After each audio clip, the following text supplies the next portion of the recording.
অবশ্যই সফল কাম হয়েছে মুমিনগণ যারা নিজেদের সালাতে বিনয় ও নম্রতা অবলম্বন করে।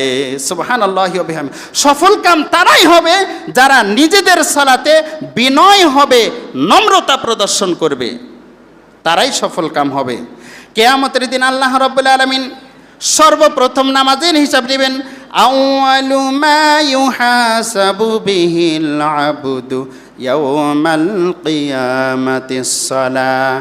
কিয়ামতের দিন সর্বপ্রথম নামাজের হিসাব নেওয়া হবে। যারা নামাজের হিসাব সঠিকভাবে দিতে পারবে তাহলে তার সব আমলগুলো সফলতা লাভ করবে। আর যদি নামাজের হিসাব সঠিকভাবে না দিতে পারে তাহলে দুনিয়ার সমপরিমাণ আমল নিয়ে গেলেও তার কোনো কাজে আসবে না, সব বিফল হয়ে যাবে। আল্লাহ সুবহানাহু ওয়া তাআলা আমাদের সবাইকে নিজের নামাজ পড়ার এবং পরিবার পরিজন সমাজের সর্বত্রে নামাজ প্রতিষ্ঠা করা